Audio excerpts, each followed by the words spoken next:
Okay, we'll rise for the Pledge of Allegiance. I pledge allegiance to the flag of the United States of America and to the republic for which it stands, one nation, under God, indivisible, with liberty and justice for all.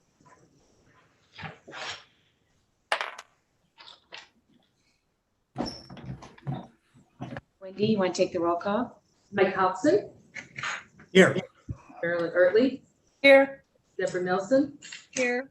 Don Vanny. Here. Jan Schweddy. Here. Jessica Stickles. Here. Michelle Blythe. Here. Madam Mayor, I move to approve the agenda as presented. Second. Question? Those in favor? Aye. Aye. Opposed? Okay. So we have a special guest this evening. I first met this man 7 years ago today after the Oso mudslide. Jason Bierman is the director of the Department of Emergency Management, who's had a staff and himself who have been extremely busy since March of last year, having the site stood up. But I asked Jason to come and give us an overview so that you'd have the information about the Arlington vaccination site. So welcome, Jason. Oops, you're muted, Jason.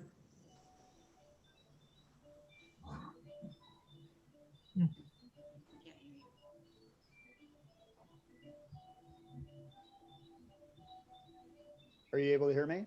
Yes. Okay, perfect. I unmuted on my end, sorry. Yeah, I'm sorry again. Good evening, Mayor Tolbert and council members.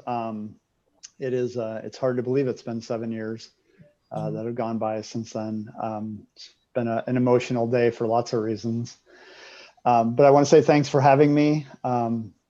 I did want to give you just a quick overview of the vaccine efforts and appreciate the chance to do so. And I actually want to say thank you to all of you for the support you've given, and also thank a couple of folks from Arlington Fire and North County Fire who've been instrumental in this. We just updated our numbers today, and we are, with all of our partners, just on the edge, 299,055 vaccine doses that have been administered since we opened our first site on January 6th. So it's a pretty amazing number. We still have a ways to go in terms of getting our community vaccinated.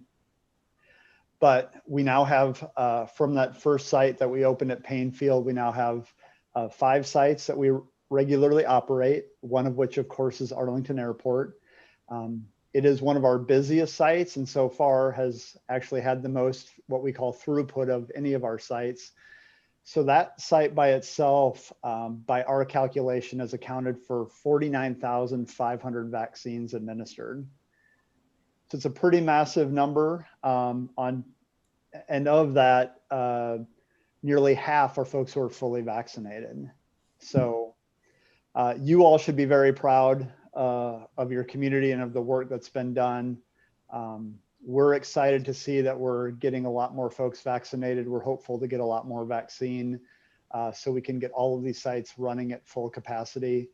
I know I don't have a lot of time, but I do want to actually make sure that I mention a couple of folks in particular. One is Darren Reed, and the other Chief Kraske, and then also Chief Cermak. Of course, Chief Kraske and Darren with Arlington Fire, and Chief Cermak with North County Fire Authority. I'll tell you, back in late July, early August, when I asked folks to start getting ready for mass vaccination, some folks thought I was a little bit crazy.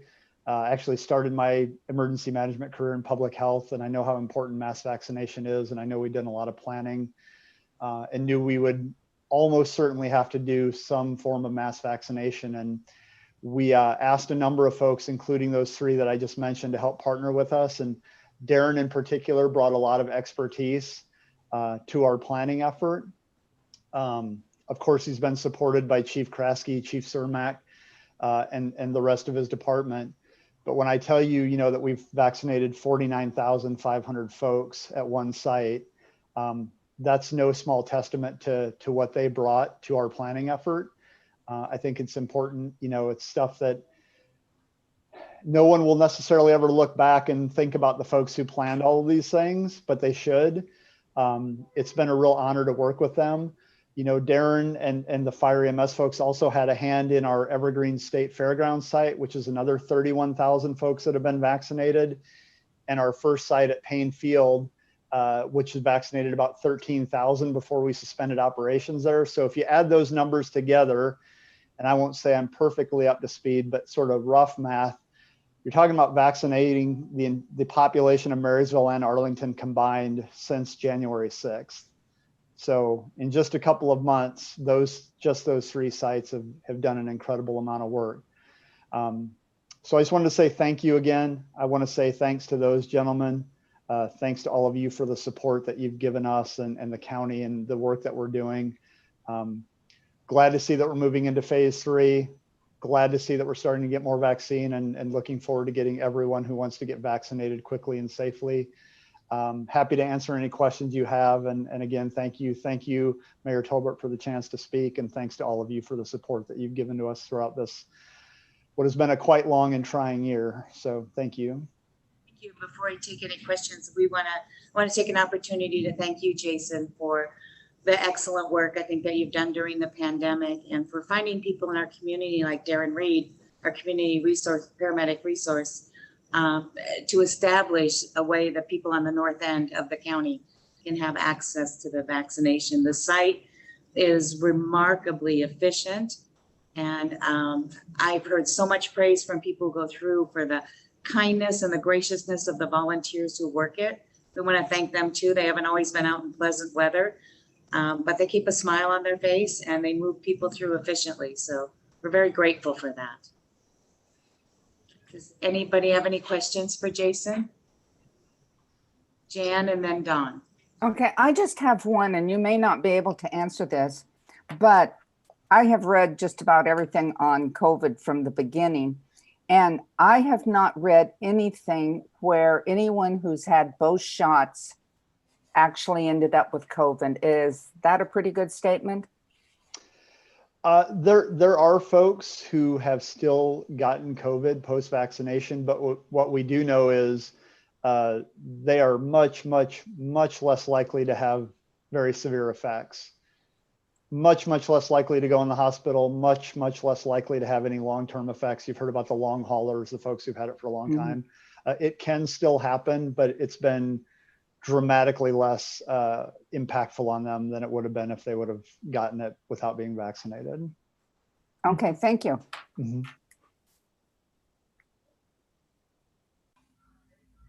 Dawn. Yeah, just a couple of questions I've been asked is I see some have been seeing that the Arlington site is closed right now. I'm assuming it's because there is no vaccination available there. And then the other question I've been asked a lot too from some of my neighbors here is, which vaccination is Arlington providing? Yeah, so it is closed it is closed because of lack of vaccine. Arlington, I believe, is providing Pfizer and Moderna. We've tried to keep them separated.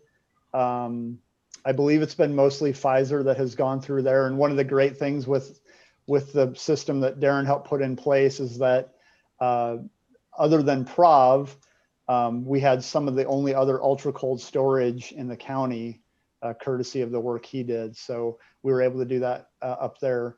If they're asking because they want to know which one to get, I'll give you the answer that would make Dr. Spitter smile. The one they want to get is the one that we can put in their arm. Yeah. So I know folks are doing a little bit of vaccine shopping, but if there's an appointment and they're eligible, please tell them to make their appointment and come by and get vaccinated. Great, thank you. Deborah? Jason, I'm one of the people that drove through and got a shot at the Arlington airport. So it's a great opportunity for me to say thank you. I can't tell you the relief I felt as I got that first vaccination. And it was done so efficiently, so kindly, totally impressed. And it was probably a line of hundreds of cars and yet it kept us moving. And I didn't sense anybody having irritation or anger or anything. It was just a good team. So thank you very much. And thank you to those who you mentioned. So I really appreciate it as both a council person, but also as a person who is able to receive it. So thank you. You're welcome. And again, the credit goes to the team. They've been phenomenal. It's a big challenge to ask folks to figure out how to vaccinate 600 to 650,000 people quickly, and they've been awesome. So I'll certainly pass it along, but they truly deserve the credit. Any other questions for Jason? Jason, I'm really happy you could take a few minutes, and I didn't realize when I asked you to come, it was on the 22nd, as I sort of put that date out of my mind until it happens. But I also want to personally thank you for all the work you did for the communities of the Dilley Valley in that tragic event, and honoring the 43 souls we lost from the Stillhead neighborhood. Thank you. You're very welcome.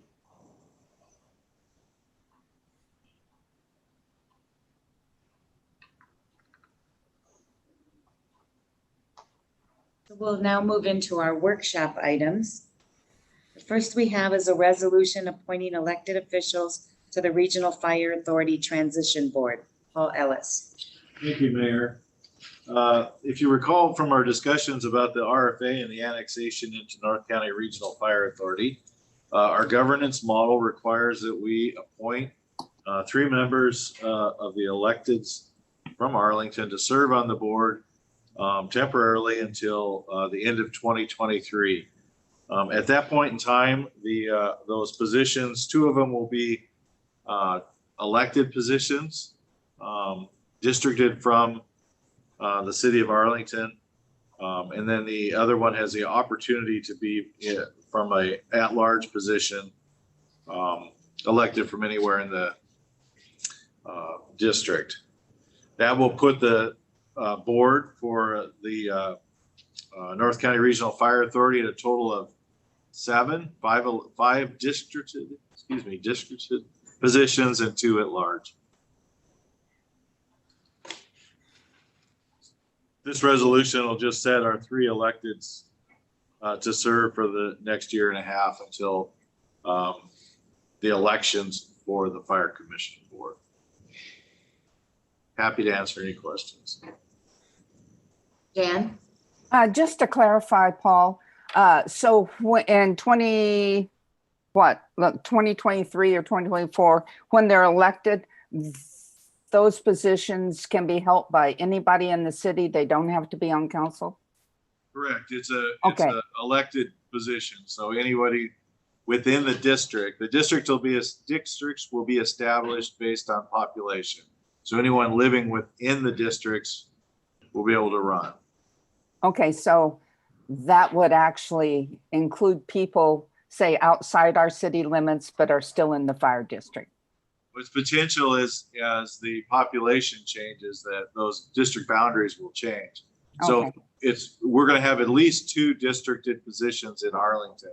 But if the Arlington population goes up significantly, with the ratio with the rest of the district, it could be that there is a 3rd position that may be split between a portion of the city limits and a portion of the unincorporated area that's still within the district.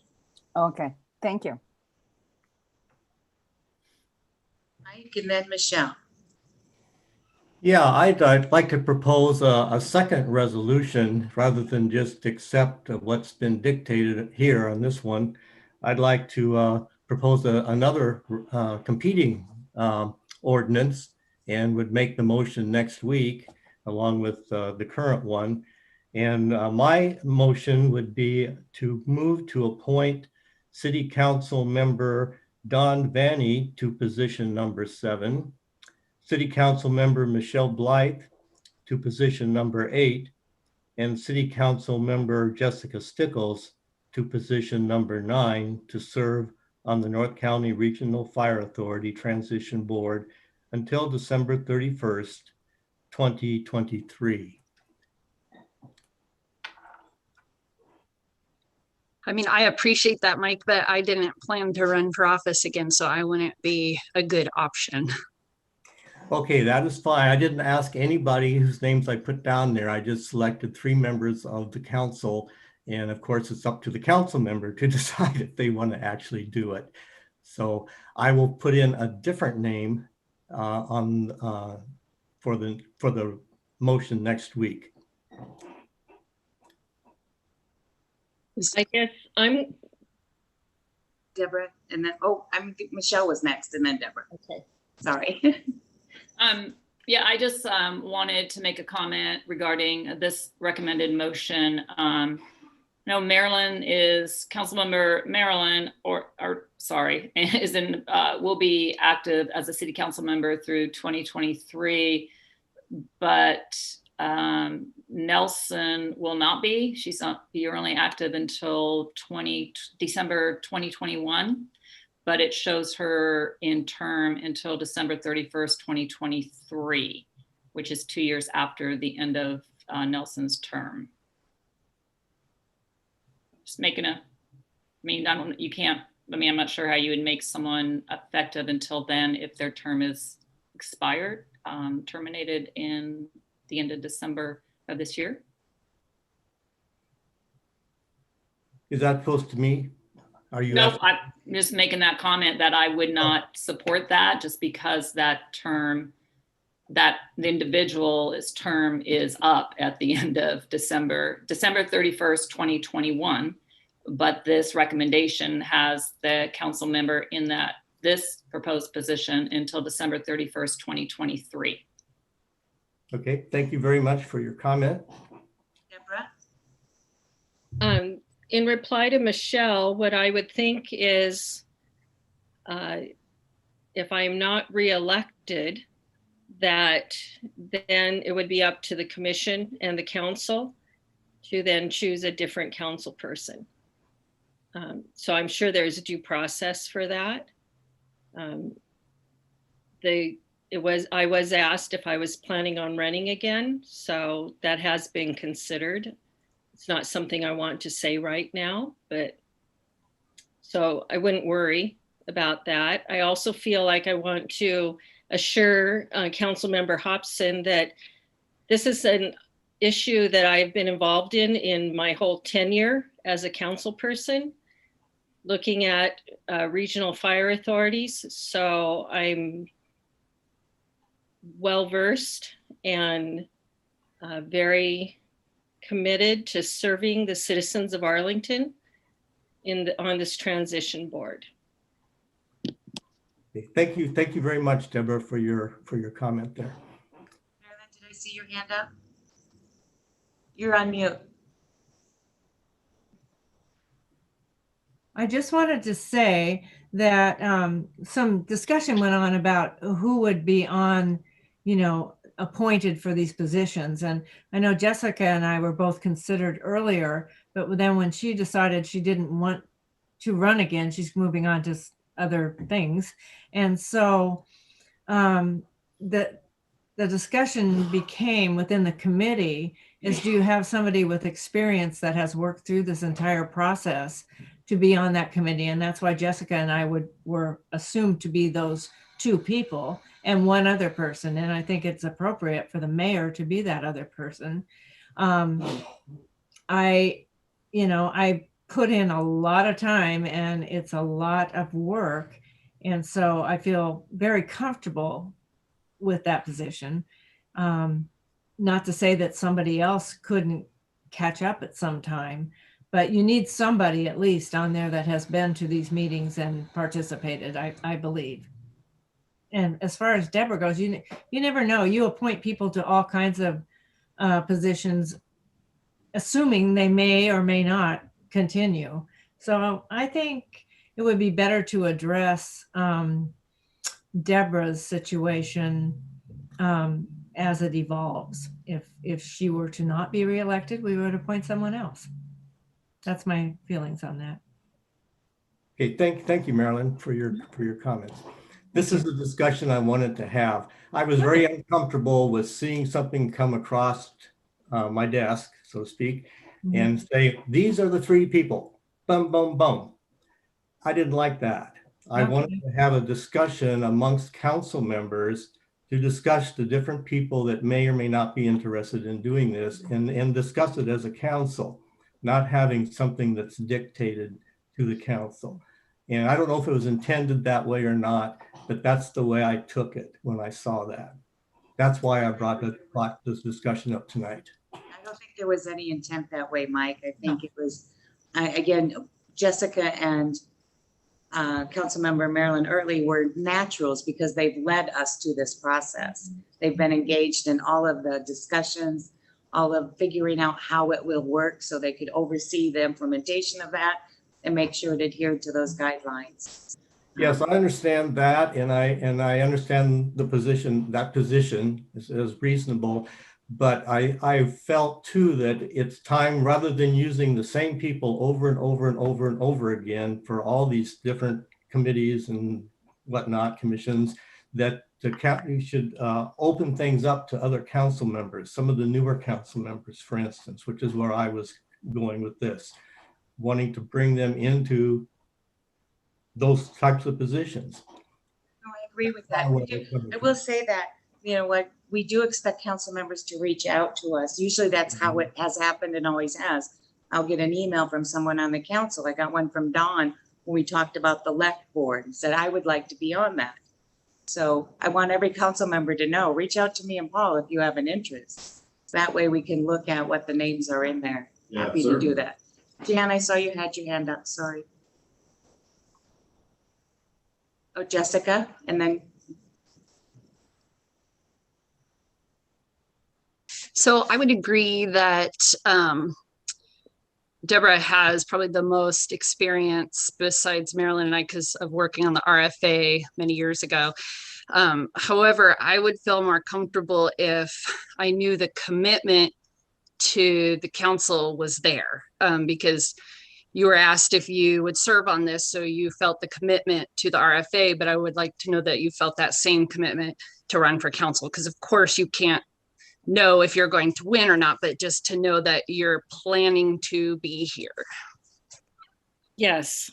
So this is a public meeting, but I did assure the mayor and Paul when I wrote them a letter and asked to serve on this committee.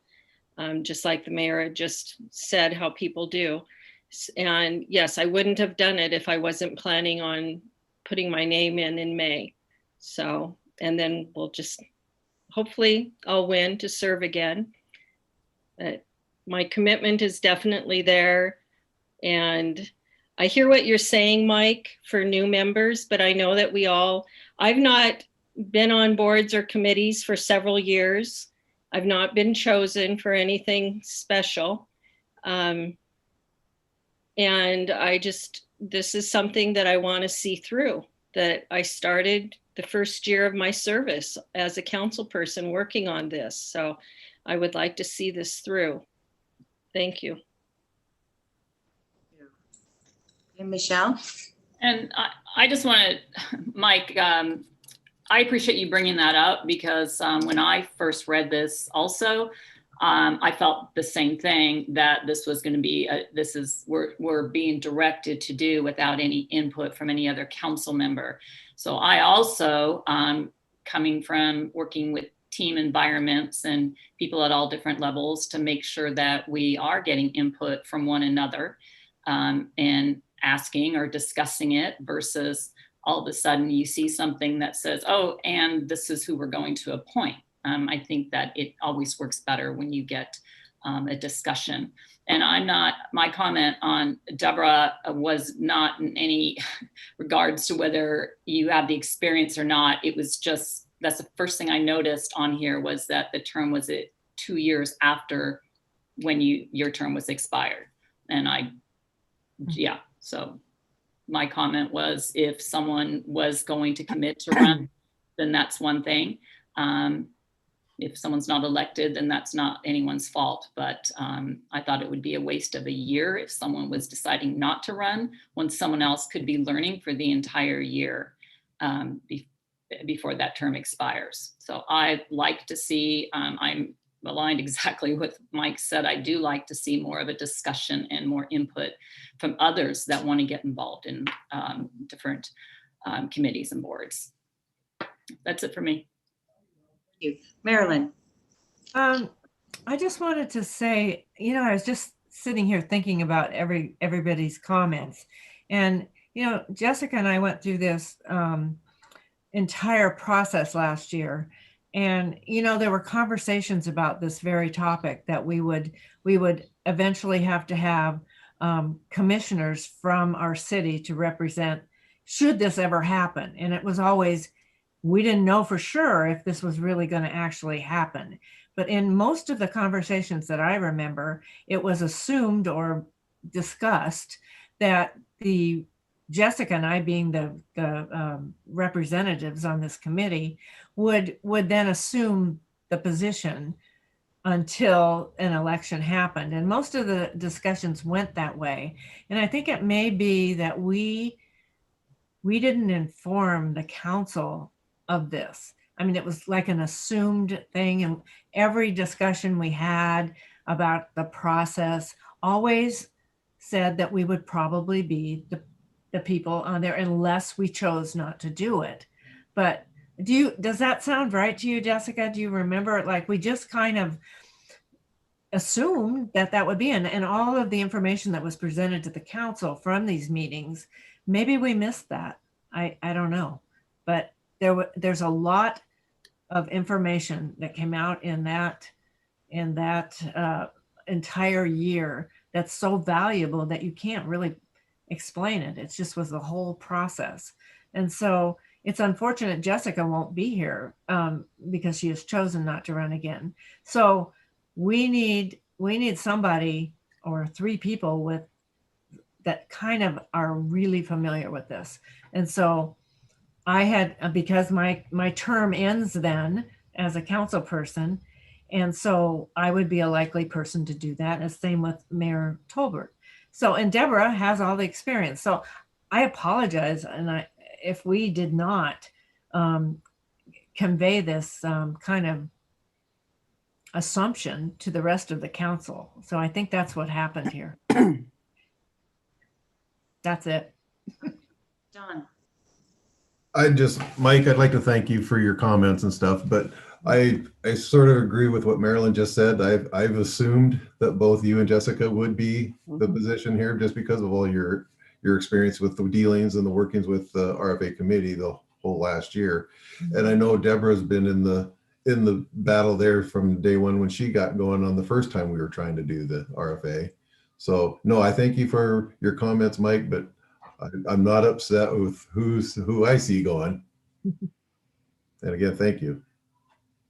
Okay, well, thank you, Don, for your comment. All right, now Jan, we'll take the last comment on this one. Okay, I'll be very quick. When I first read this, my thought went to, okay, they went with the people who were the most knowledgeable. And to be honest, I'm not that person. And I knew why Deborah was on there instead of Jessica. And this is the first year, and everyone's in a learning thing when they're on that commission.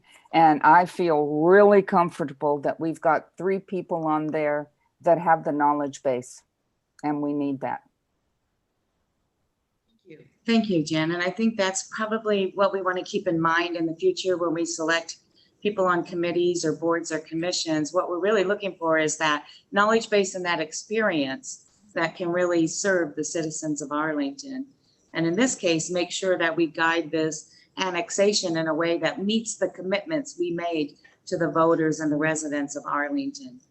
And so there will be future opportunities. And Mike, send me an email if you want to suggest a different way of doing these things, and I will have that conversation with the city attorney.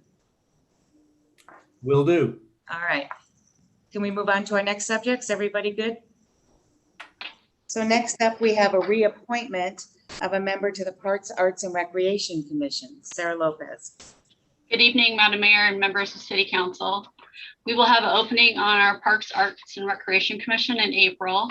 So we conducted 2 interviews, 1 new applicant and also Jennifer.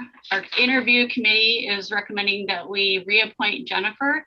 She has only served less than a year, but in that time, we've become really impressed with her. She's super engaged in the community. She volunteers at the Chamber of Commerce and the Runners Club, and has shown a lot of interest in our parks. So we would really like to reappoint her for the next term. She's been an outstanding member. Marilyn? I would say so. She's outstanding. She's got energy. She's engaged. I mean, we are blessed to have somebody like this on our board. So I can't say anything but good things about her. Same here. Only I call her Jenny, not Jennifer. I do too. I didn't know if I should be formal. Okay. Any comments on this one? Mm-mm. All right. Thank you, Sarah. Thank you. Thanks, Sarah. Okay, our next item is a budget amendment request for a network assessment from Wright Systems. Brian Terry, we haven't seen for a while. Good evening, Madam Mayor, members of City Council. Before you this evening is a request for some funding, additional funding for a network assessment. IT, we've been experiencing some severe network congestion, and we've really just exhausted all of our options internally. And we don't feel comfortable moving forward on some of the projects that we have planned until we get a better understanding of what's going on. We're requesting $8,037.12 to hire the network engineering team from Wright Systems out of Bellevue. They have strong network engineering on staff that can diagnose and recommend changes to improve the overall health of the network. These proposed changes can be fixed internally or may require some additional funding, such as hardware to fix. So we just don't know until we get them in here and get them to evaluate the system. Wright Systems was selected off the MSRC consultant roster, and I welcome any questions you may have. Do you have any questions or comments for Brian? Very This, happy to see you getting some outside support. It's very critical that our systems operate and function. We'll find the funding for this. It's not a problem. It's a small amount, but I did want Brian to bring it through council because it wasn't budgeted in our 2021 or 2022 budget. So it will be a budget amendment that council will be making. Jessica? I have no problem with this. I'm sure it's very much needed. But I did want to ask, like, what's your worst case scenario in your head?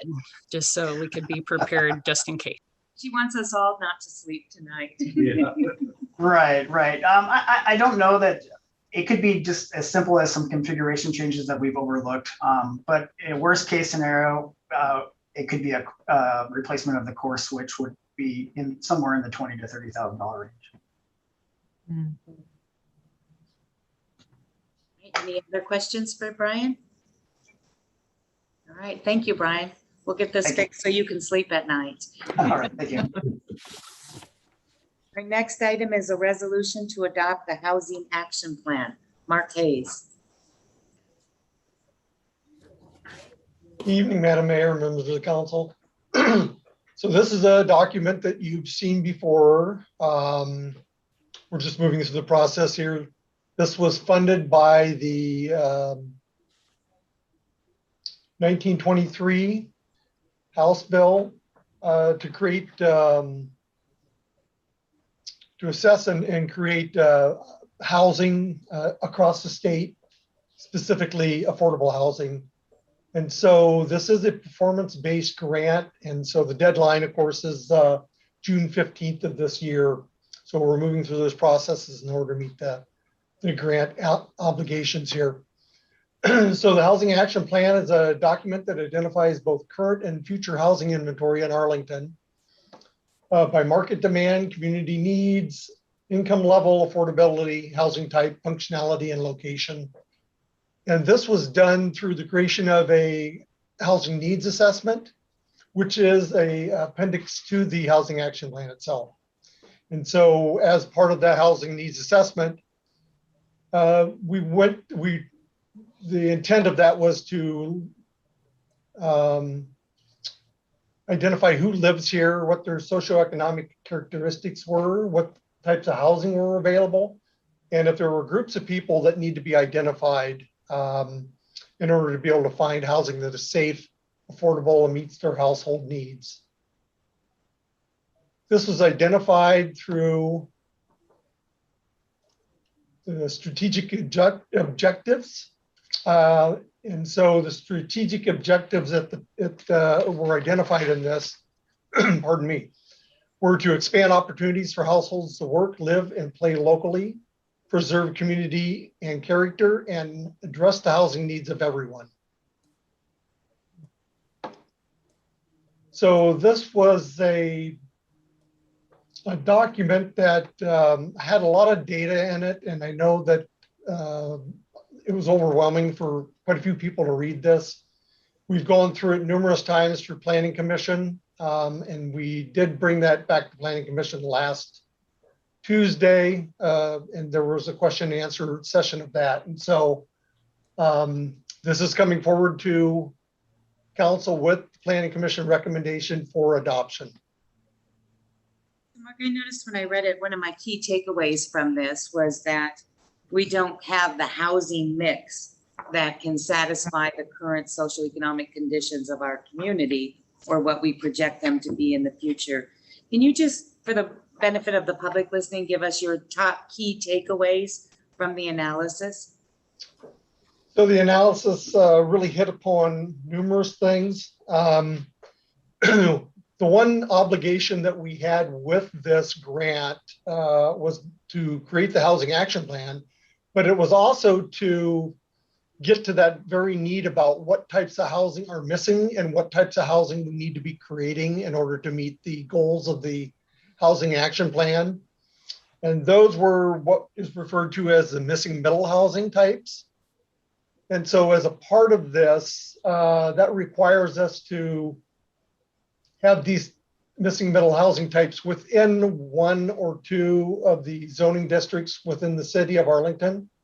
This was actually accomplished during the docketing process last year, where we did create the ability to have missing middle housing in Old Town. And as a way to guarantee that the missing middle housing did not adversely affect the neighborhoods in Old Town, we put in there the simple fact that we would create development standards that need to be followed very carefully in order for missing middle housing to be built within existing neighborhoods. And we're actually in that process this week in order to do our consultant selection for the creation of those development standards for Old Town. So those are, the missing middle is one of the housing types that is essential in order to meet these housing needs.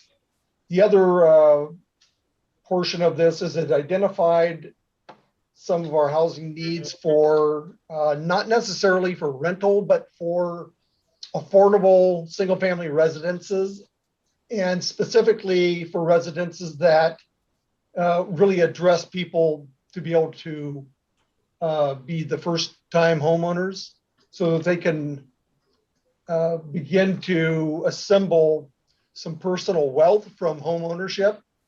That way they can move up through the housing ranks and up to a higher level of housing, and then open that door up for the next group of people to be able to enter into the housing ownership and go through that cycle also. So I don't know if that actually answered your question or not, Mayor. It did. Those were the two things I took away. And probably another third subcategory was that, you know, as Arlington grows, we actually need housing at all income levels. There isn't a single income level that is, and some are more secure than others because of the inventory that's already there. But eventually we need all types of housing in the community. I just wanted to assure what I took away from it were the key points, or if there were others, because it was a data-rich document for sure. It certainly was, and if you look at the implementation plan itself, there's multiple tools in that implementation plan, and so, you know, for us to be able to look at which ones we'll be successful with, we just have to experiment with that. I mean, there are things that we already have in place that we see some successes coming from. But it doesn't mean that there aren't other tools that we can utilize here. And then through the implementation and the monitoring program, we'll be able to look at those metrics and say, okay, is this worth pursuing? Is this worth investing into? Are we going to be successful with this program? So it really is a guidance document more than anything else, and it will be a great reference document for the comprehensive plan. Deborah has her hand up. Oh, no, I want mine up too.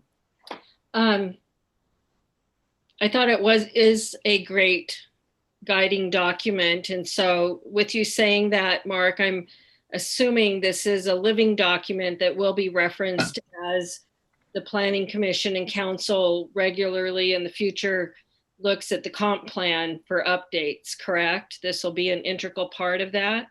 Yes, that is correct.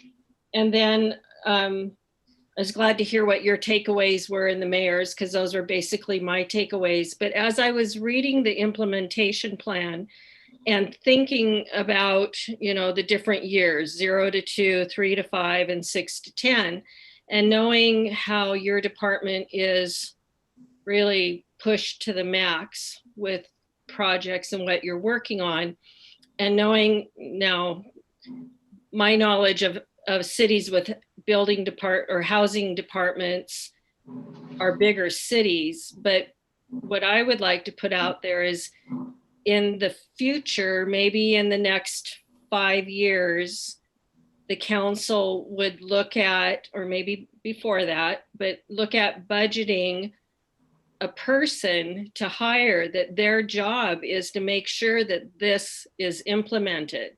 Because I think there are wonderful ideas in here and plans to help implement this type of housing that we need for all income levels. And I love the section on, trying to help those first-time home buyers. And I think that's what historically, this area of Snohomish County has been in the past. And I'm afraid we're losing that. So I would like to see that we have the resources, the manpower in our city employees in the future to help create the housing trust fund or whatever it is that we decide to do. So I guess I'm putting that out there to the mayor and to Paul too, that in future budget discussions down the road, I would like to see us thinking about the future of CED and a housing department to make sure this happens. So just throwing that out there for discussion in the future. Thank you, Deborah. I can always rely on you for strategic thinking. And I agree. I mean, one of the things I was most impressed with in this document was our commitment to let people find and afford home ownership so that they can begin to enter an asset-rich cycle of life and build that wealth like the middle class has done through land ownership. And I think that would be important to creating vibrant, healthy, thriving families in a community. Jan? I totally agree with Deborah. That was exactly what I was going to say. Reading all that, there are so many things that we as a city can do, and grants and things that we can apply for, and different things. I would like to see us be having that discussions in the coming year, because things are happening very rapidly around here. And I have to tell you, the CED department is swamped. I don't even know how they managed to get what they're getting done. And with affordable housing such an issue, and not just in our state or city, it's across the country. And to find out a lot of this information and where and how and who to help, we need one person to do that. So I'm with Deborah, and I think it needs to be a discussion that happens in the next year. I did have one question for Mark, though. I've read this packet 3 times, and value capture, is there any way that you could explain that? I guess so that my brain could understand. I went over and over and there's got to be an easier way. So the value capture is another form of tax incremental financing. And so if you're looking at an area, so let's take Smoky Point, for instance. Smoky Point, you look at the property values that are currently there in the Smoky Point neighborhood. If you were to have partnership with development community that built the things that we're looking for this workforce housing, we're looking for retail, commercial uses out there as part of the mixed use. In that ability to generate a higher tax resolve from that, both property tax and retail sales dollars, that creates the financing instrument in order to do the development itself. And so that's really what this is all about is if you partner up, you create a project that increases that tax base, then that gives you the ability to develop, and there's a return on that investment that comes pretty rapidly as opposed to it being over a longer period of time. Okay, thank you. Mike. So I just had a question to Mark about this value capture. I thought I kind of caught the idea of it, is that when you have a developing area and the values then of the land increase, that there is some way to, and I didn't know how, but there's some way to capture that increased value of the property and pour it into affordable housing. Am I on the right track at all in that? Well, really what it did is it created an opportunity. So let's say if you had a housing project that you required affordable housing to be an element of that, there's an option within that is if the developer did not want to have affordable units within his development, they would then pay a fee in lieu of. That fee in lieu of would then go into a housing fund, which could be utilized anywhere within the system in order to build more affordable housing. Yes, yes. Okay, thank you. That's kind of what I had in mind. I just want to say that I read this document fairly thoroughly and really like it. I really like what was in there. It's a lot of things in there that I've been advocating for years now. I am interested in the tools that you spoke of, that there are several tools, and if you're going to get housing for the extremely low, the very low, the low, and even the moderate, you need to have some sort of incentives so the developer can make his bottom line. And so that's kind of where my focus is right now, is if you want these different levels of housing for different income amounts, that you're going to have to, in order for the developer to do it, you have to give him enough of an incentive. And that's where I think the key is. And that's where I look at this document, this housing action plan, and I saw some elements in there that would address that. And so that's why I'm kind of excited about it and was really happy to read it, really happy to see it. Great, thank you, Mike. Yeah, I totally agree. It's very rich in programmatic elements that could be utilized easily. But it gets back to Deborah's statement, is that you're only as successful as the amount of time that you can spend and put into a program and to make it successful. So. Yeah. I loved all the data in this, and it seems like every time I go to read it, you learn something new every time. So I thought it was a great presentation. But I have a question about, I think they called it lowest low income is how they termed it in here. And it made me wonder, and I have no idea, in Arlington now, do we have lowest low income housing? Well, the lowest, the very low income individual or very low income housing would be voucher housing. Mhm. So there's a voucher program. We do have units that are voucher programs. So you apply for that through the county. And then if you're eligible, you are then given the vouchers in order to be able to have housing available to you. Do you know how many units we have in Arlington? I don't have, I mean, I have the numbers in a file, but I do not have them this evening. Okay. But I can't get those for you, Michelle. Mark, I think you told me one time it was around 730 units. Yeah, it's in that ballpark. Yeah. I mean, And that was a few years ago. We were about. yeah, I don't have the specific number in front of me here. I think the number was in the report. I think I remember seeing it. Yeah. And it was between 700 and 800 people or units, because it was a little more than what I thought it would be. Yeah, I'm scrolling through the document trying to find it. It's in the housing needs I assessment. saw the different numbers, but I didn't know like which were specifically for the lowest low income. So if you look at the Section 8 housing choices, vouchers, so that's the voucher program itself. There's 41, then the dedicated subsidized housing unit, there's 188. So I have to go through and add all of the, and these aren't. It's fine. I saw those numbers and I kept coming across that lowest low income cost burden. And so it just made me wonder if Arlington specifically had for the lowest low income, which was the Section 8. So, yeah. We do. It's just, it's just not enough comparatively. Right. Okay. Thanks, Mark. You're welcome. Thank you. Haven't heard from? I saw you, Mike. I'll get back to you. I was just gonna see if anybody else wanted to. Okay, Mike.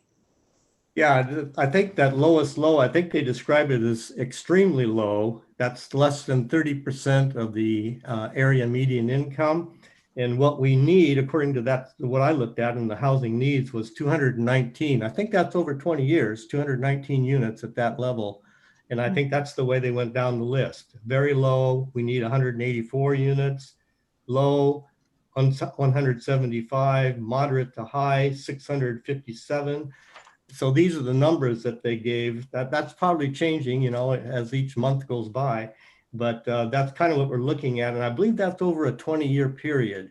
I think that's what this study, Mark, do I have that right? That this study would cover a 20-year period when it comes to the need that needs to be filled? Correct. Yeah, we always look at 20-year horizons. Yeah. Any other questions, comments? Mark, I want to thank you and your staff for this work. I'm so glad the House bill came up that allowed us to get funding, because I think this was an important study to have happen. Great. Thank you very much. Our next item is a sole source resolution for the procurement and servicing of the CalVal pressure reducing valves.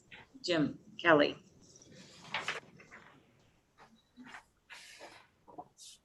You're on mute, Jim.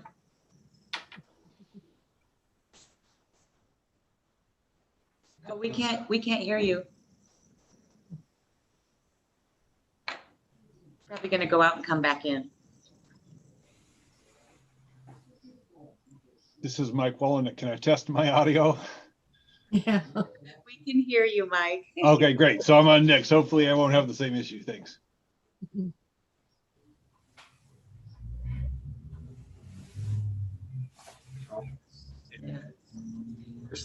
Yes. He's in his office.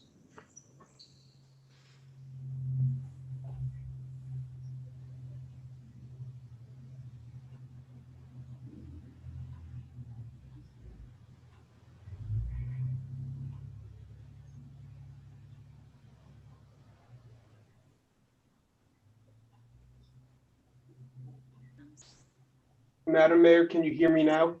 Yeah, yes. You Sorry. must have been in a Teams meeting today. Mine doesn't work when I switch between Teams and Zoom. So I'll start over from the top. This is a quick item. This is what I'm coming to you tonight is a request for a sole source resolution.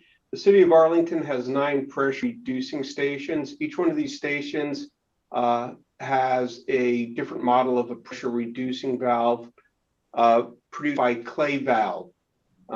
Clay Valve has one firm that is an authorized service firm for Washington State, that is GC Systems.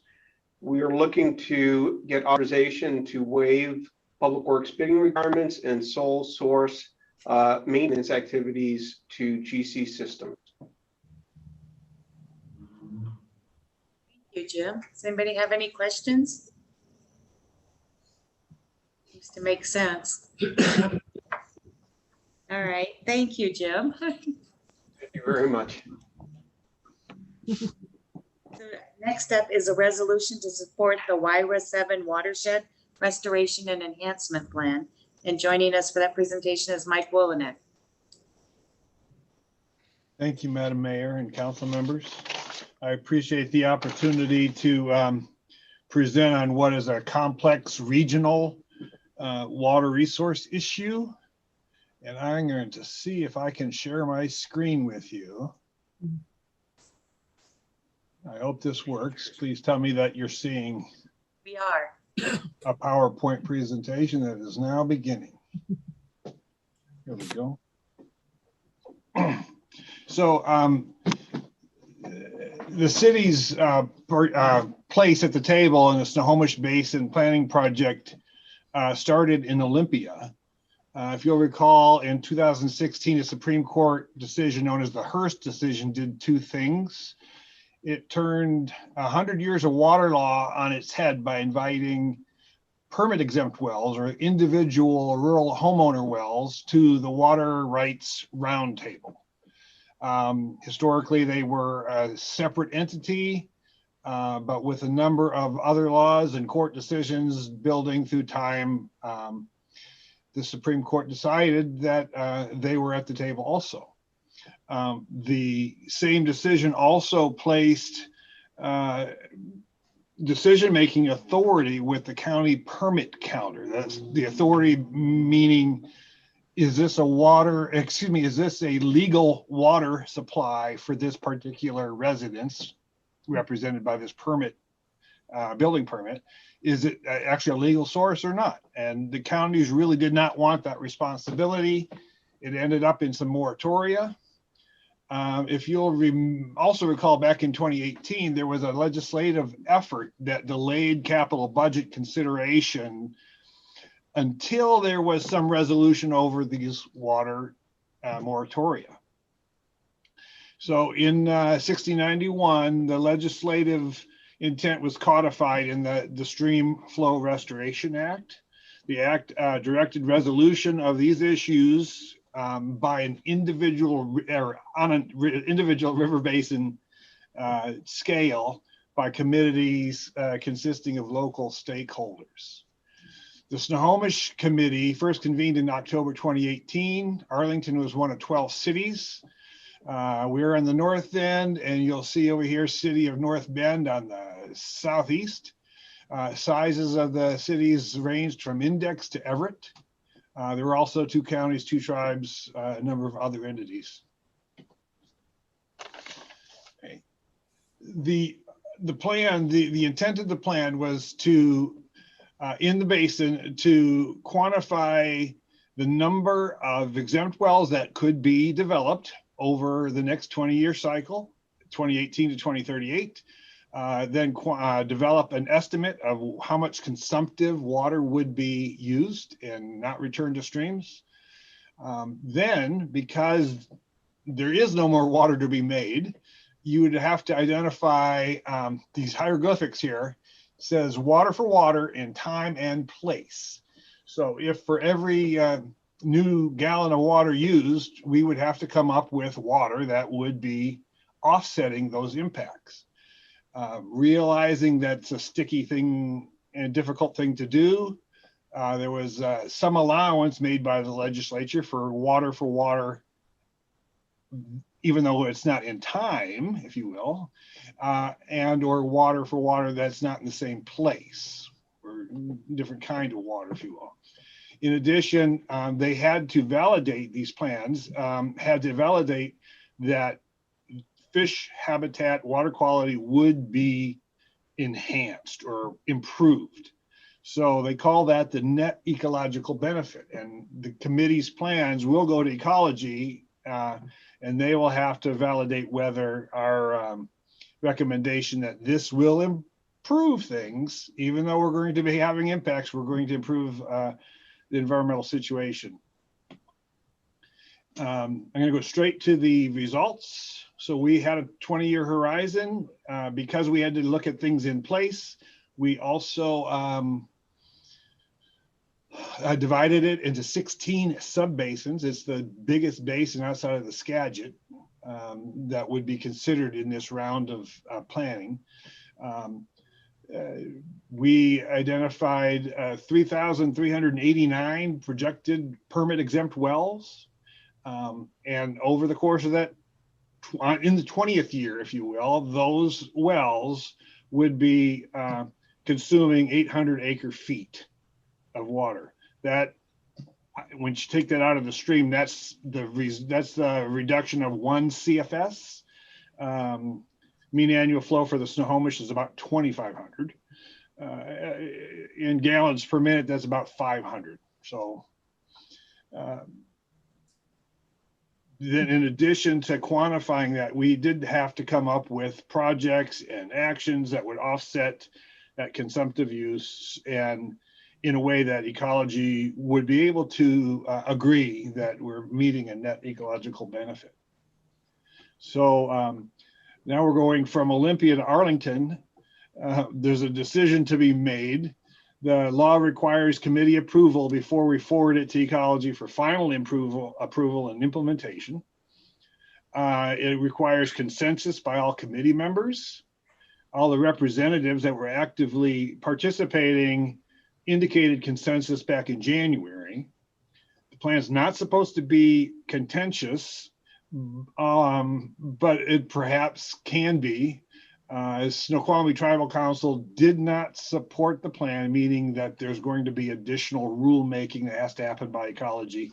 It's going to cause a couple other steps to be made, but still the committee is intending to have a formal vote on April 14th in order to document support.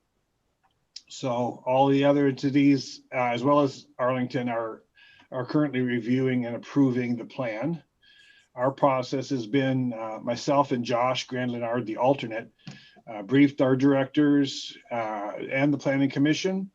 We're here tonight with this council workshop, and then next week you'll be requested to approve a resolution. The staff are recommending a do pass. This is a quick picture, overview of the Snohomish Basin. You'll see a lot of different sub-basins. And you'll also see, zooming in here to Arlington, that the 2 subbasins with the most wells identified were the Tulalip and the Quilceda Allen subbasins. Here you see the Arlington footprint right there. And that's, you know, those wells contributed to the 800 acre feet per year of impact. In terms of the water for water, we were fortunate. We were able to come up with 800 acre feet plus that we needed to offset. The biggest thing that is being is to our advantage is that Lake Stevens, there's a proposal to increase the outlet elevation and change how that is managed. So the release of that water through time over the years, basically 500 acre feet per year. There's a number of other projects, but I want to get to some other things, so I'm going to let those go. I can talk to you more about those with plans available for review if you like. In addition, we did recommend some habitat projects, and they range from stormwater improvements and floodplain enhancements, where floodplains may have been disconnected from the river. They may be restored, for example, to allow for storage and slower recharge of the river, discharge back to the river. So we came up with a plan that we think will work. And however, just because the plan will work and it meets the intent of the legislature, does not mean that I think personally that it's without fault. or some shortcomings. And I wanted to make sure that you were aware of these. This is where the water policy gets really interesting.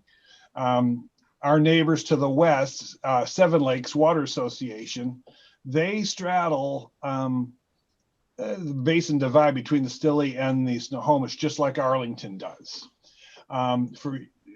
As it turns out, every single one of their customers is on septic with drain fields that return the water supplies back to the source, their wells. Okay, they have proposed in the past numerous times an expansion of their system. They wanted to move some water rights to wells that were more productive and supply more houses. That has happened on a number of times. Each time, for reasons we won't go into necessarily, but they were denied. The most recent time they were denied those proposals was in 2019 as the Watershed Restoration Plan was being developed. Then interestingly, as you saw on that one map, 468 wells are proposed to come in there. So even though Seven Lakes wanted to use their existing well network to provide, they were told can't do it. You'd have to do excessive number of difficult studies to prove that the water was available. However, all of the individual wells, all the individual homes that would come in on exempt wells are ushered in without screening. So here you have, I don't know that Seven Lakes would have served all 468, but they could have served quite a number of them. This is problematic to me as a utility planner. So I want to summarize real quick some of these issues. Let me see if I back to my notes. The plan says that that it is basically addressing a permitting issue. And way over the top, everybody said. I'm sorry. Nobody knows even gonna know what the hell is happening. I'm hearing feedback, but I cannot understand. Paul, you can hear Paul in the background. Okay. Mark. So at issue is basically it's not. I take exception to that. It's not simply a permitting issue. Basically, what's happening is you are now introducing a limited water supply or limited resource to more and more people, and you're introducing conflict in that regard. Water users are now meeting at a round table, and that's kind of encouraging, I would guess, but there may or may not be realizing it's really a game of musical chairs. The more people in the game, the more people are going to be disappointed. They're going to go away empty-handed because you're trying to, every move has an impact and you're trying to offset those impacts. At some point, you run out of cake or water as a reward. So current approach is not sustainable. Mitigation of exempt well impacts by public committee. That's what the approach is. The plan durations for 20 years, and we're relying on a portfolio of historic water supplies to meet future needs. You just can't keep going down that road.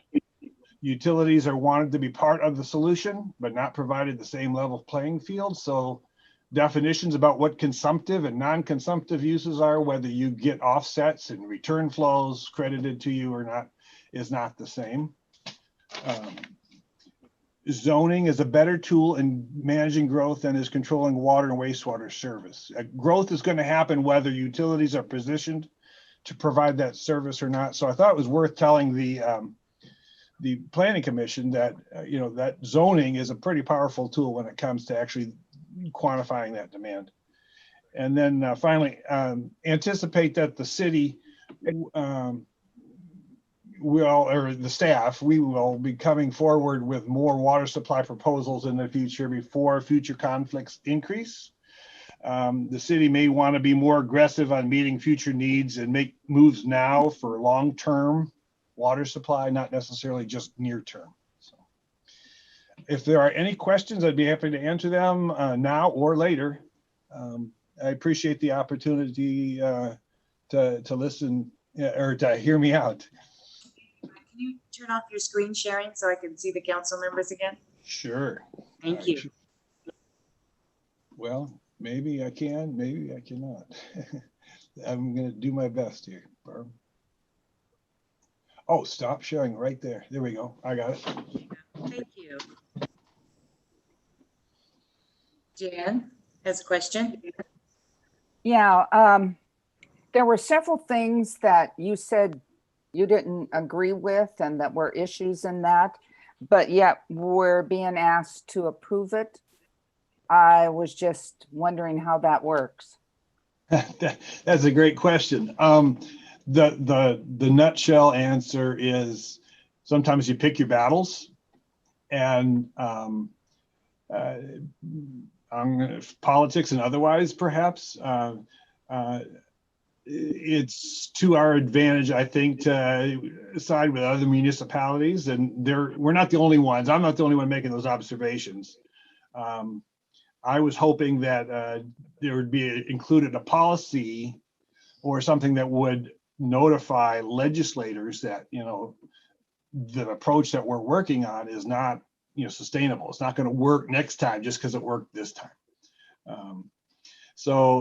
But at this point, we have enough irons in the fire for our own water supply planning that we're not wanting to get people or the agencies too testy, I think. So Jim and is in agreement. And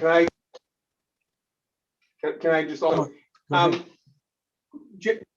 with a lot of plans, you have a large group that you have to satisfy, and it sometimes doesn't meet all the benefits, but it is a strong plan supported by all the other cities, and it will have positive impacts, meeting the requirements that were set forth in the law, which is accounting for all the water, making sure water is available for future growth, while at the same time promoting ecological resources for that will support fish habitat.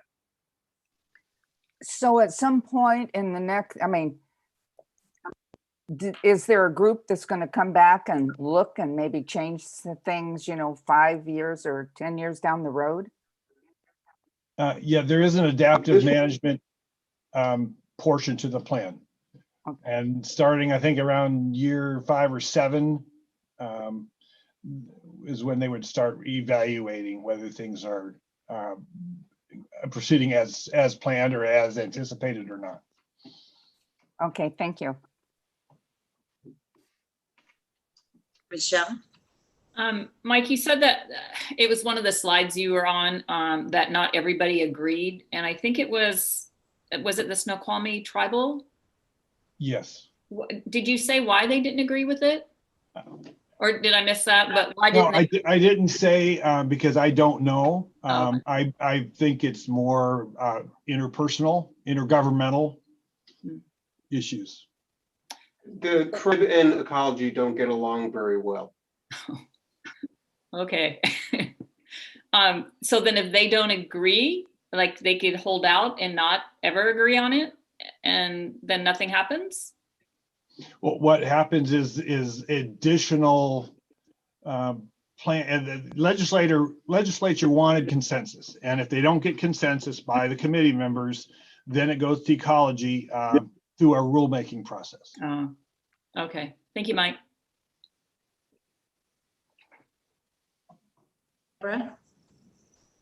Thank you, Mike. I listened to your presentation for the Planning Commission and tonight, so it's a lot of information, but you did it well.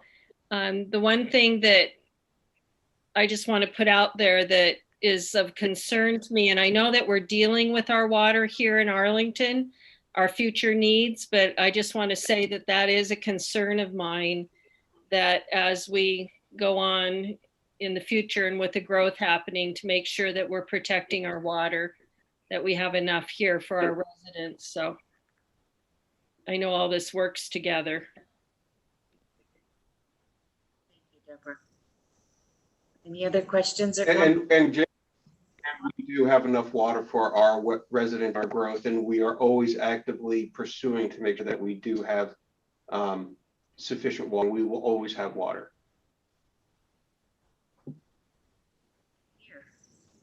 Right. Is there any other questions, comments? All right, thank you, Mike. Okay, our next item is the February financial report. Kristen Garcia. Thank you, Madam Mayor. Good evening, members of council. It's still pretty early in the year. This is just the February report, so I don't have a lot of things to cover, just a handful of small items this evening.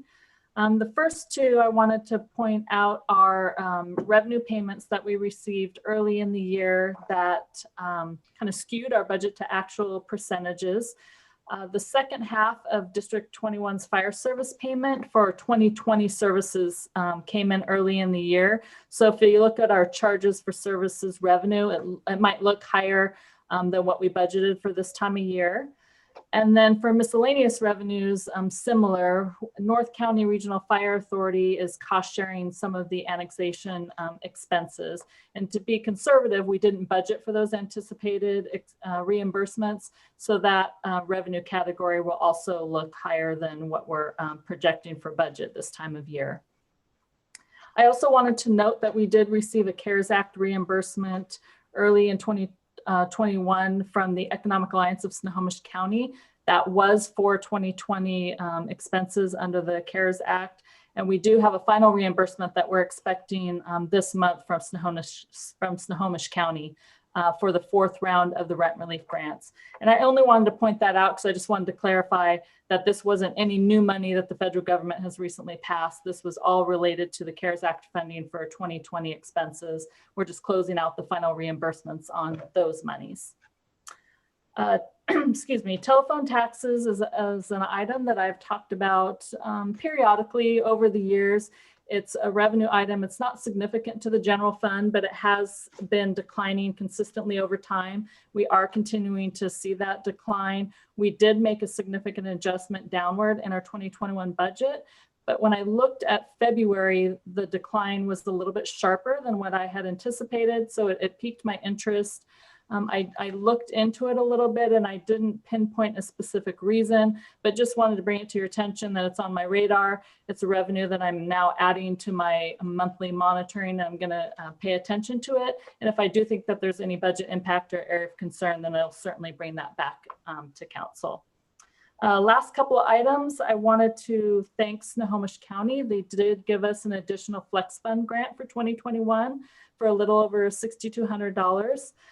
We really appreciate it. This grant helps support the city's social services work and what Officer Thomas and the embedded social worker do. So we really appreciate their continued support of our program. And then the last item I wanted to mention was a refund to the Program Development Fund. In 2020, the council had approved $200,000 to be used toward the replacement of a fire engine. Now that the annexation has gone through, the city doesn't intend to purchase that fire engine. So we're going to do a refund from the fire department equipment replacement fund back into the Program Development Fund because we won't be using the money for that purpose. So that's all I had this evening. Thank you, Kristen. Jan has her hand up. Jan, do you have a question? Yeah, just a quick one, and I'm sure I've asked you this before. On the telephone, so if they're landlines, we don't get any tax off of landlines, only cell phones? It is on the landlines. That's why it's going down, is because there's a lot of bundling of services, or people are just opting out of landlines and going to cell phones. So it's pretty consistent. Other cities are seeing similar trends, but I think it's just the way the services are being offered and people are opting out of landlines more and more. So on cell phones aren't taxed then? Correct. Oh, really? Not in this category, right? Oh, okay. Because I sure see a lot of taxes on my cell phone. Thank you. Any other questions for Kristen? All right, thank you, Kristen. Thank you. The report. So our final item this evening is the Community and Economic Development Monthly Report. Welcome back, Mark. Thank you, Madam Mayor. So I'll try to be quick with this. So we completed our interview process for replacement of the code compliance position. We had 4 final candidates that we interviewed and made our selection for what we believe is the most qualified candidate. The gentleman's name is Kerry Lundstrom. He will begin employment with the city of Arlington on the 5th of April. And Kerry comes with significant experience. He was a code enforcement officer for the city of Linwood. He was at Linwood twice, actually. So first time he was there was for 3 years as a code enforcement officer. His wife got transferred to California. She works for Providence Medical. And then they came back. He went back to work and is still currently employed by the city of Linwood. He's been there for 6 years since then.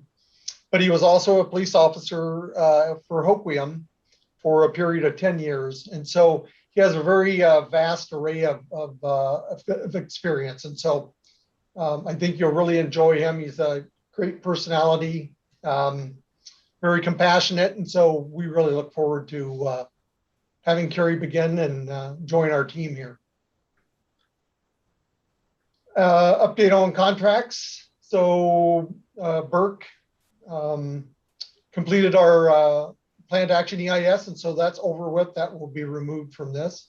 Complete Streets project is under design. Blue Line is actually helping out with that. They're doing some CAD work in order to get that design done completely so that it can go out to bid. Blue Line is also working with us to create the housing action plan, which you heard this evening. The other work that they have done for us recently is a Smoky Point conceptual park plan, and the attachments are in this packet. They also did a conceptual mixed-use roadway design, which is also attached in this packet. And so they've really done some nice work for us here recently, and we've been very happy with the work product that they've created for us. Under challenges, and so this has been kind of an ongoing item. There's a difference of opinion, of course, between CED and Public Works as to roadway design and how that is done, how it's created, and what the effects of the roadway design are. And so at CED, we look at things more holistically in the matter of how does this affect and how does this create neighborhoods that we're trying to do within the city of Arlington. And so we don't take the normal metrics of engineering and have that as the defining point for roadway design. So there are elements that we look at differently. We look at things more holistically as opposed to it being a single point of delivery where one roadway section provides everything. We like to look at it on a network outlook so that we look at all the roads within that network that can be providing for transportation and distribution of the of traffic as opposed to being a single point. And so that being said, there was some work that was done. There was a grant that was applied for in 2019, and it had some specifics in it. And that was for a 5-lane roadway section. So you'd have 2 lanes in each direction and 1 center turn lane. That did not match with the type of roadway that we'd like to see in the Smoky Point corridor. Whereas we were looking at a single lane in each direction and drop lanes that provided for on-street parking, as you can see in the exhibit here. And we'll get to that in a moment. So anyways, long story short, that became kind of a problematic with the grant simply because the grant was written one way. We were trying to achieve a different roadway design. Last week on Friday, Jim Kelly and myself met with Kelly McGordy with PSRC. She reviewed the grant. She reviewed what we're proposing here, and she agreed that really the grant resembles the mixed use roadway section. There's some things that have to be tweaked in the application, but she is willing to support that so that we can move forward with accepting that grant money and utilizing it for the mixed use development. So.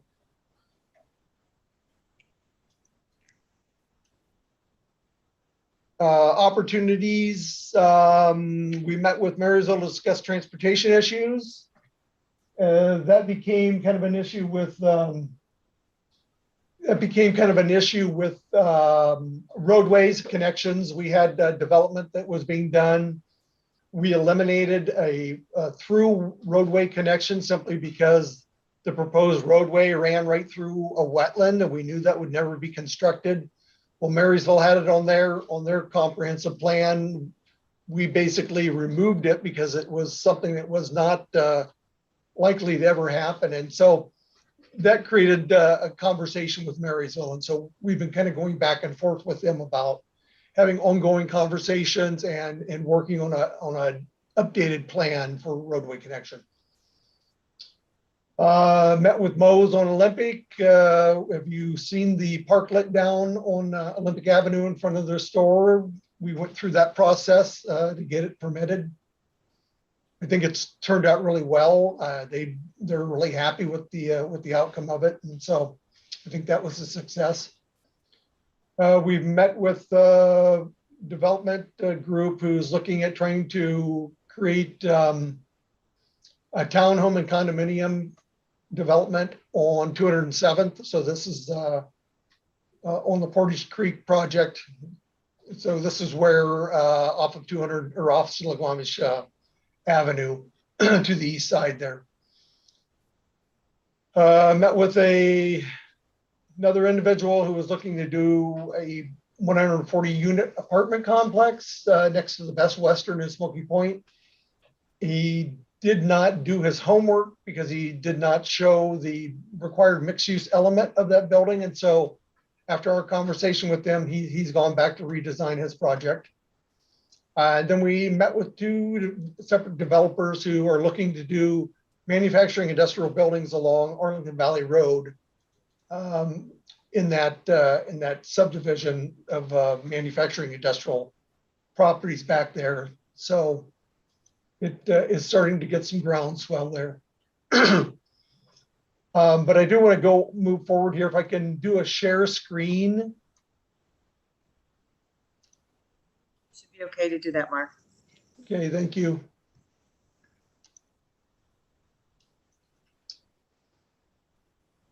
Does the park plan come up? Yes.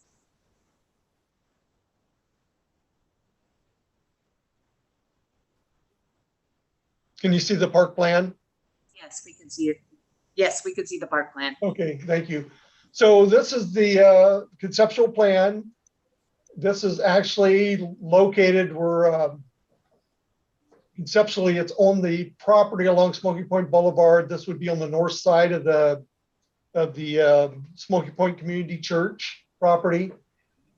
This design resembles historic events in the Smoky Point area. And this is very important with this design simply because Smoky Point really gets utilized in a large area that is kind of misrepresentative.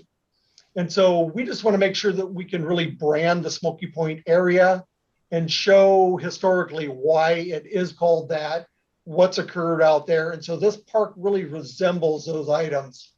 The main plaza on the left-hand side of the page really represents Rex's Corner, which was the original store, tavern, and barbecue, where Smoky Point got its historic, its name historically from the smoke from the barbecue itself. If you look at the water feature, there's two stacks that come up there. Water flows out of those stacks. That represents the smoke that came out of the chimneys from the barbecue itself. The corners represent the stores that collected the Smoky Point or Old 99 intersection there. And so that resembles Rex's Corner.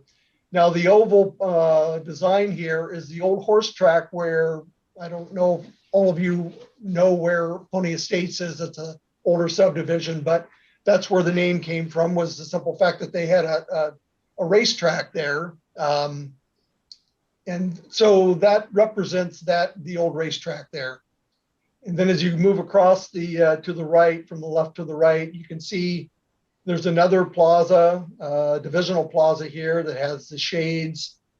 There's a restroom facility that moves into then a playground area, and then some on-site parking at the end of that. And that's actually represents where the alleyway that comes in parallel Smoky Point Boulevard would end up coming out onto 178. So that is the park plan. And I want to go to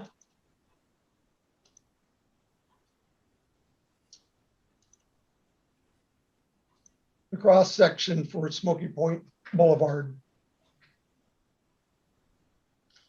So this is the design we ended up with. As you can see, there is a lane in each direction. On-street parking to the sides. We're not seeing it, Mark. Oh, you're not? No. No. Oh, there you go. Okay. Now it is. Okay, sorry. So lane in each direction, on-street parking to the sides here. And you'll notice that the orientation of the on-street parking is back-end parking. And I will show you why that is so important here.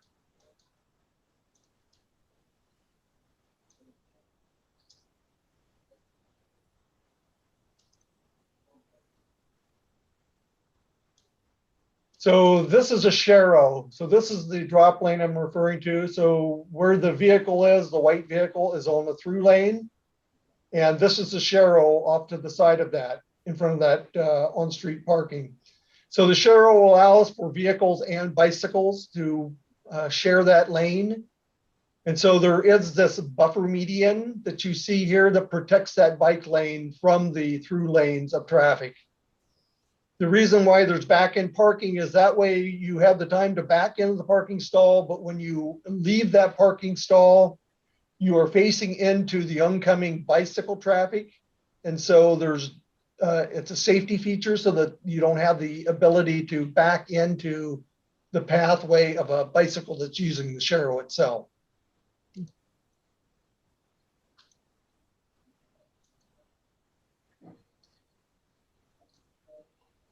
So here's a better look of down the length of the Sharrow. You can see how the mixed development is pulled up next to the sidewalk here. On-street parking provide for parking for those businesses along Smoky Point Boulevard. Tree line canopy here. The buffer median is the smaller 5-foot one. In the center median, that's a 12-foot. There would be heritage trees parked there or planted there. Large canopy, so those would be somewhere in the 80 to 90 foot height that creates that canopy over the roadway itself. Certainly are beautiful pictures. Mid-block crossing here, and so I want you to notice the design on the mid-block crossing is diagonal. And so you enter into this forces you to have to look at the oncoming traffic before you cross the street. So that's why it runs at a diagonal through that center median.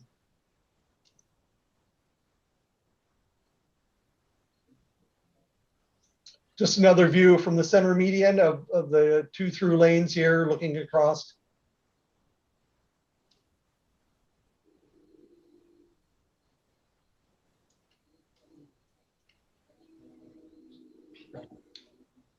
Same here.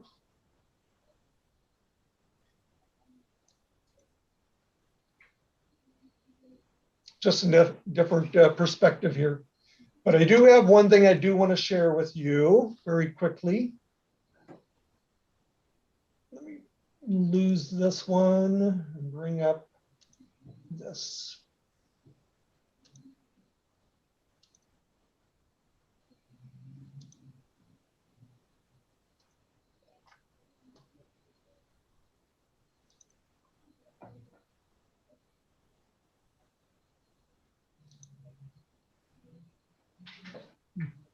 So this is the fly through. Can everybody see this? Mhm.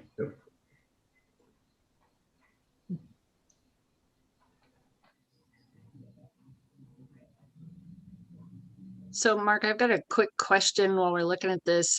Yes.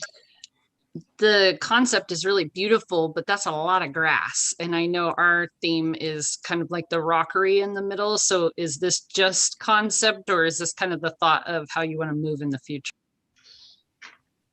You know, this is, I know it's a lot of grass, but here's the thing you have to remember is that grass is a whole lot easier to maintain than elaborate landscaping. And so really we'd like to have a greenscape as opposed to just having rock and a hardscape. It just adds so much more to the neighborhood. Not to say that you have to have all of this, that you have to have all of that grass in there. You could supplement it with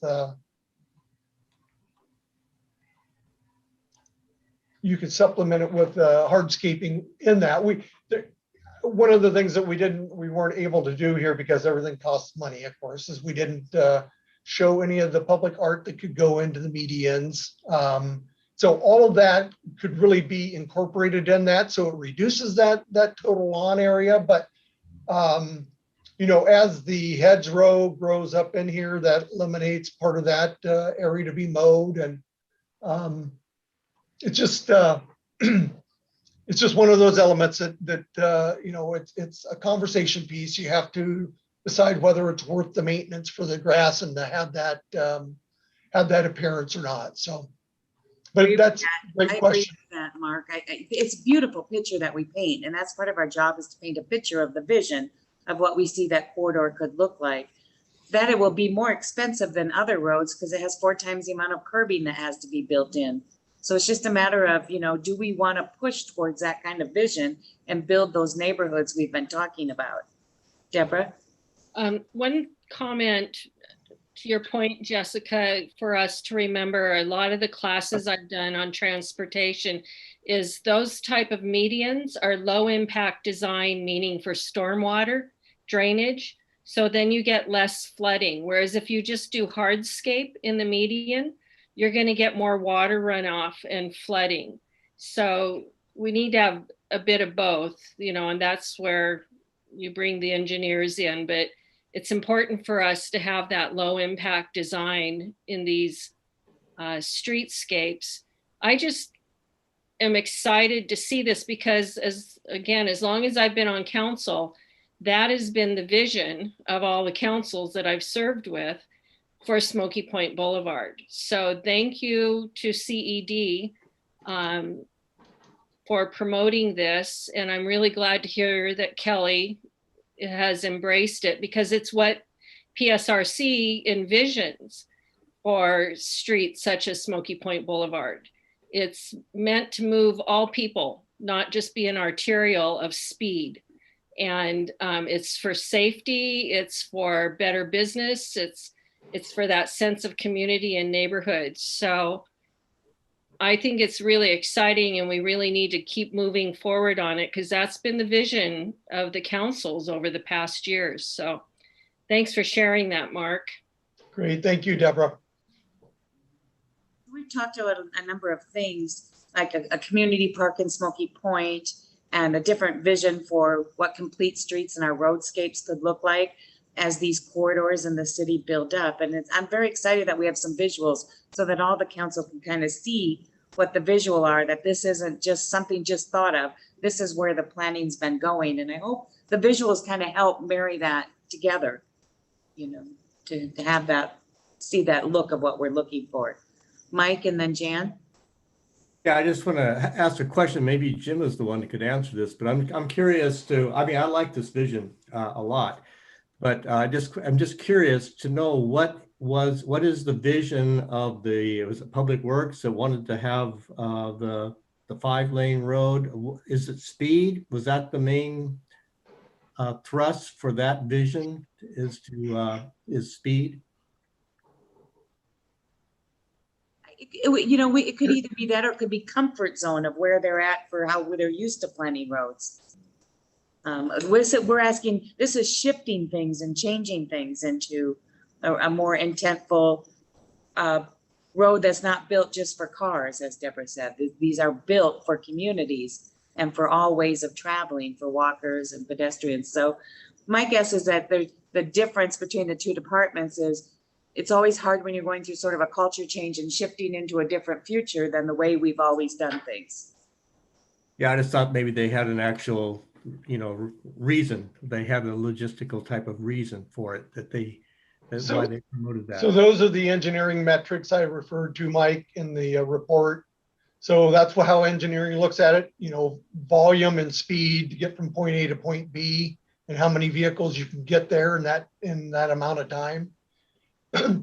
So that's the metrics that are used with engineering. The metrics we use are this. Let's look at this holistically across your entire transportation network. Or are there other streets we can shift some of this burden onto, as opposed to it being on one single roadway section? So those are the metrics that we employ in order to evaluate transportation. Yeah, the only problem I see with it, and that's just a kind of a personal thing, or maybe to what I've observed, is all that back-in parking. All these people backing into a parking spot. I don't think a lot of people are real comfortable with that. Maybe they'll get comfortable with it in the future, but I see that as a potential problem for some people. I think the reason why people are uncomfortable backing is because you're in a busy roadway when you're typically trying to back in. That's not the case here. The Sharrow doesn't have that kind of traffic moving through it. And so you have the time to actually back into your parking stall. But the safety benefit is huge here, where you're pulling out, you're actually looking, forces you to have to look at the at the oncoming traffic with bicycles, as opposed to backing into those areas. Dan, did you have your hand up earlier? Yes, I actually had two questions. Looking at the photo and envisioning Smoky Point Boulevard North, that seems really, really wide. Is that going to, are we going to have enough room with the houses and the things that are there now to make it that wide? And then my second question is on the park. Do we know how much that land, what they're asking for the cost and price of that land for the park? Not currently, but we'll have that discussion at the retreat. Okay, thank you. And to get to your other question, Jan, it does take additional right of way. We are fortunate enough that the existing homes in that area are located so far back from the roadway section that we can accommodate this type of right of way along the corridor. Oh, good. Thank you. Jessica. I think this is a super cute concept of a park. And I love the fact that you implemented elements that are even kind of trendy, like food trucks. So I think it's well thought out. It's actually kind of exciting to think that that could be in town. Great. Thank you, Jessica. Marilyn? Go ahead, Marilyn. Oh, sorry, I couldn't hear you there. Yeah, I'm excited about this. I've worked on projects doing this with the design for Smoky Point Boulevard and the park for a very long time. And to see this come, it just makes me so happy. And Paul and I had, when York Park happened, we'd started talking about another park at Smoky Point, and ever since we annexed them. So it's been a promise to Smoky Point to focus on them. And I think a lot of the time we do so much elsewhere that the time has come. And I think this is going to be a beautiful addition to Smoky Point and the park and, the community there. Yeah, I'm just excited. I love it. Thank you. It'd be fun to talk about the nods to the history of the area.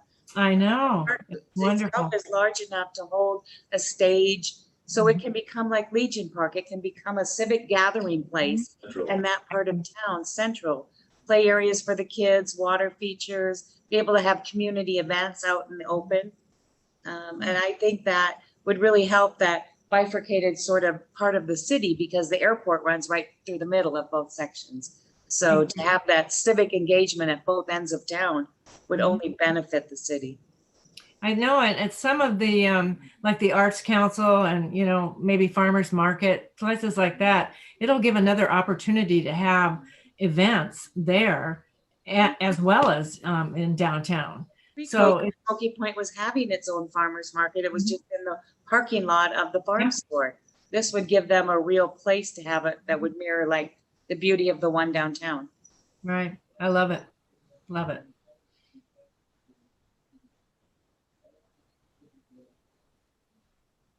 I think we're very fortunate, you guys, to have a CED department that can help us listen to us and then help us put into pictures and potential design a vision for building a better city.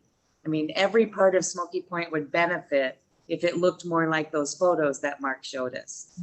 We would see more people out walking, people would be out doing commerce, and it would be more of a gathering place. So I feel very fortunate to have the staff we have that fights to make that vision of councils, even putting it into flyovers so we can see what it looks like.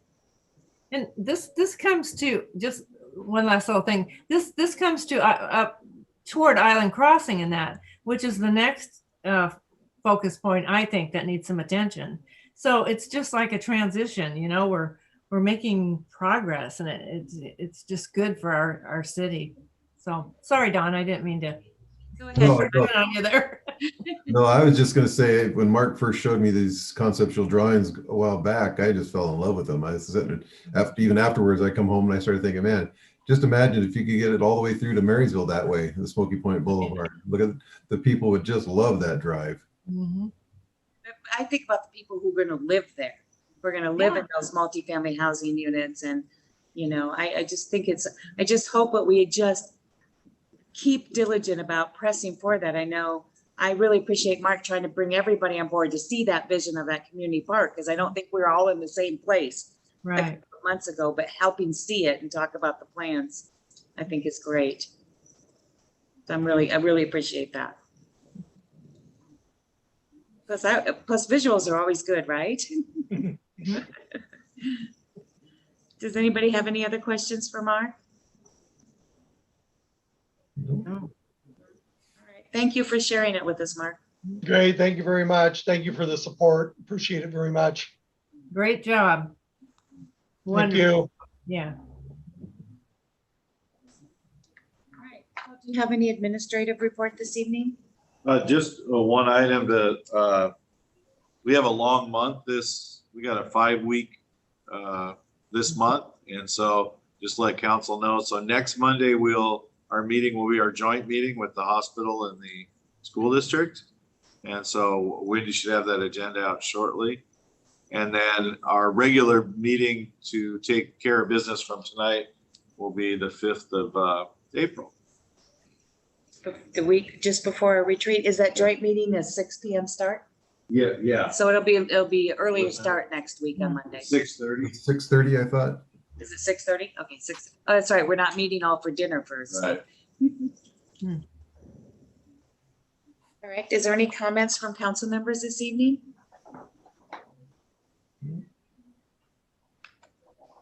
We were pretty talkative tonight.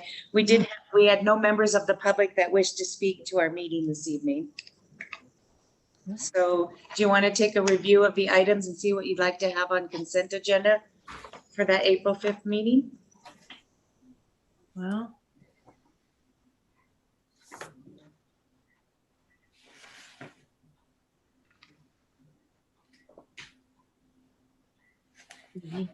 maybe the sole source and the resolution for the WIRA, for the water resolution. Yeah.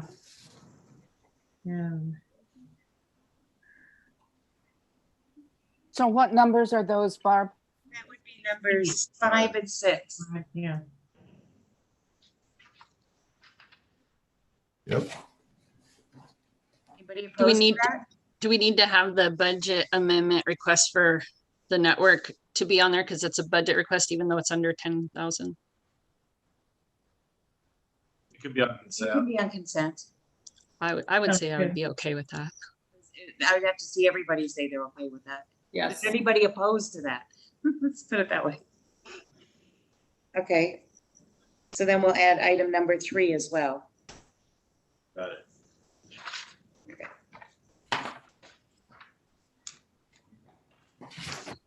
Well, I'm going to guess there's no executive session. So, Madam Mayor, I move to adjourn. Second? Question? Those in favor? Aye. Aye. Okay, meeting adjourned.